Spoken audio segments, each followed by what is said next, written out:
So, what do an old-growth forest, plenty of wildlife, and a historic site featuring an old Hudson's Bay trading post and remnants of some of the earliest gas well sites have in common? Well, as our Michael Short discovered, they make up part of the experience you can have during a trip to the Grand Rapids.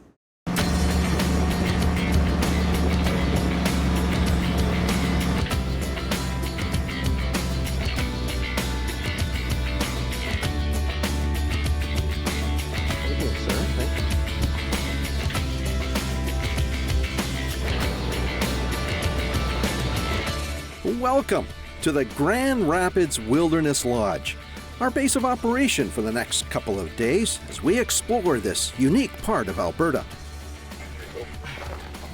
Located about 160 miles downstream of Athabasca, the lodge is only accessible by boat in the summer or snowmobile during the winter months. It's 5 hours by jet boat to reach the lodge. Darcy and Shirley Zellman are my guides, and explain our trip will be broken up by a number of shore excursions which will highlight both the natural beauty and the rich history of the Athabasca River.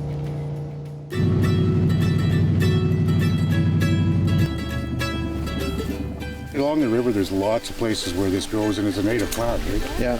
Our first stop is a remarkable little island that boasts an old-growth forest. The black poplar trees had to be easily 150 feet tall and several feet across. It's a little bit like walking through time. Prehistoric-looking fern trees and the old-growth forest in here, absolutely amazing. Little doubt, this is one of the few locations remaining in Alberta where you'll find such a unique habitat. We weren't in the boat for long before we came across some of the residents that call the Athabasca River home, like this wolf cub that was just hanging out along the riverbank. And just a little further downstream, we came across this moose calf with its mother, keeping a close eye on our approach. Little tributaries like this one flowing into the Athabasca River make great picnic locations. Apart from the little creek, this location is also the site of an old trapper's cabin. But this structure was just the tip of the iceberg, as I was to discover the Hudson's Bay Company had a sizable operation a little further downstream. So Darcy, this area here, we're 90 miles downstream from where we put in. And at one time, this was a community of somewhat 200 people. Yeah, there was at least 200 people lived here. The old Hudson Bay store was up here, and off the Hudson Bay store was a telegraph office, a livery stable, rooms upstairs, and actually a little honky-tonk downstairs. Fair to say this is one of the last remnants of the old meets new. You had the oil and gas that were starting to be discovered, and this started to fade out. Yeah, and then after the railway went through to Peace River, basically they stopped having to need the river for transportation. Everything went by rail after that and kind of bypassed this place, and that was the end of it. That was about 1923 was when the last few people moved out of here. While most people left this settlement, not all managed to leave.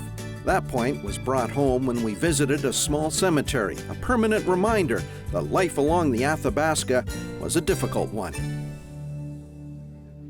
For Shirley Zellman, this portion of the trip drives home the point to visitors that this river was a major transportation route 100 years ago.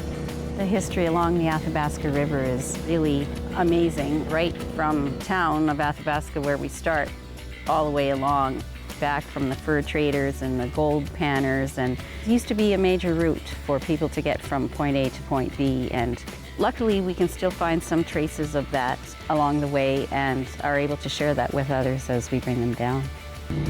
No question the day was filled with many new discoveries, but our trip down the Athabasca has just started.